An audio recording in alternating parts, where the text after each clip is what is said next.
बिस्मिल्लाहिर्रहमानिर्रहीम। अस्सलाम वालेकुम। आप देख रहे हैं A1 TV और मैं हूं मुक़द्दस नूर। सबसे पहले हेडलाइंस।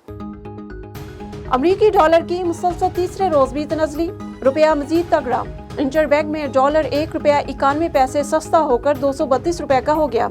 उधर पाकिस्तान स्टॉक मार्केट में भी कारोबार का मस्बत रुझान, 100 इंडेक्स में 200 से ज़ायद पॉइंट्स का इजाफा रिकॉर्ड। सेनेटर इसहाक डार एक बार फिर वफाकी वजीर खजाना बन गए। ईवान सदर में हलफ उठाने के बाद इसहाक डार एहतसाब अदालत में पेश, अदालत के सामने सरेंडर कर दिया। मीडिया से गुफ्तगू में कहा, पाकिस्तान को पनामा और दीगर ड्रामों ने बहुत नुकसान पहुंचाया। 4.25 साल में मुल्की मईशत का जनाजा निकाला गया। मुल्क के साथ ये खेल बंद होना चाहिए। ऑडियो लीक्स पर हुकूमती ईवानों में हलचल। वज़ीर आज़म ने कौमी सलामती कमेटी का इजलास बुला लिया। इजलास में ऑडियो लीक्स समेत कौमी सलामती के उमूर ज़ेर गौर आएंगे। शाम 4 बजे इजलास में ऑडियो लीक्स पर इब्तदाई रिपोर्ट पेश की जाएगी। इजलास में दाखिला, खारजा खजाना, इत्तलात के वज़रा शिरकत करेंगे। Chairman, joint chiefs of staff committee और तीनों सर्विसेज चीफ्स शरीक होंगे। ISI और IB सरबराह भी शरीक होंगे। पंजाब हुकूमत ने 25 मई के वाक़यात की तहकीकात तेज कर दी। वज़ीर आला पंजाब की हदायत पर तहकीकात के लिए 1 मैन ट्रिब्यूनल कायम। जस्टिस शब्बीर रजा रिजवी इंक्वायरी के लिए 1 मैन ट्रिब्यूनल मुकर्रर। ट्रिब्यूनल इक़दामात का जायजा लेकर जिम्मेदारों का तयन करेगा।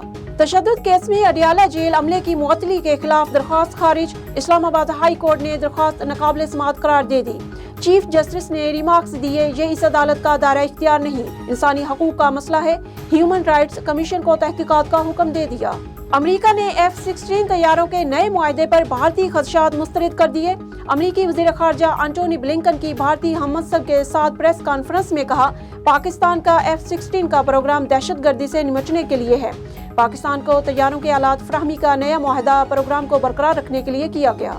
पाकिस्तान अमेरिका से बेहतरीन ताल्लुकात चाहता है। बिलावल भुट्टो जरदारी का अमेरिकी मैगजीन को इंटरव्यू, बोले अमेरिका से ताल्लुकात को नई सिमत में ले जाना चाहते हैं। मौजूदा हुकूमत ने मईशत की बहाली के लिए सख्त फैसले किए।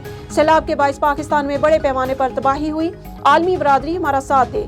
मजीद कहा, नए आर्मी चीफ की तकरीरी का फैसला वज़ीर आज़म करेंगे। हम जमहूरी रवायात पर यकीन रखते हैं। चेयरमैन PTI इमरान खान कहते हैं, शहबाज शरीफ एक मफरूर को लेकर पाकिस्तान आया, जो जितना बड़ा डाकू है इतना बड़ा ओहदा दिया जा रहा है। 5 साल मफरूर रहने वाले इसहाक डार को खजाने पर बिठा दिया गया। जरदारी और शरीफ खानदान ने बारी बारी मुल्क को लूटा। तैयारी मुकम्मल है, अब आखिरी धरना होगा। चेयरमैन PTI इमरान खान आज इस्लामाबाद में सेमिनार से खुसूसी खिताब करेंगे। वफाकी वजीर हसन इकबाल का कहना है, इमरान खान एक जिद्दी आदमी है, उसे असम्बली नहीं छोड़नी चाहिए थी। इमरान खान के अपने अरकान असम्बली भी इस्तीफा नहीं देना चाहते थे। इमरान न्याजी के सीने में कैसा दिल है जो अपनी सियासत चमकाने में लगा हुआ है।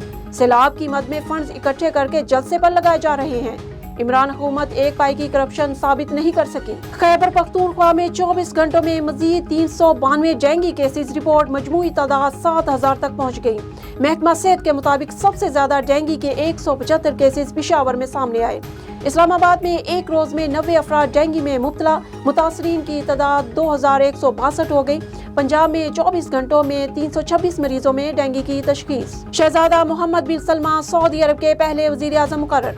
वजीर आज़म शहबाज शरीफ और army chief general Qamar Javed Bajwa की मोहम्मद बिन सलमान को मुबारकबाद। मोहम्मद बिन सलमान वलीअहद के साथ साथ मिनिस्टर्स कौंसिल के सरबराह भी होंगे। नायब वजीर दिफा शहजादा खालिद बिन सलमान की सऊदी वजीर दिफा के ओहदे पर तरक्की दे दी गई। हेडलाइंस आपने जानी। मजीद खबरों और अपडेट्स के लिए देखते रहिए A1 TV। A1 TV, सब पे नजर, अंदर की खबर।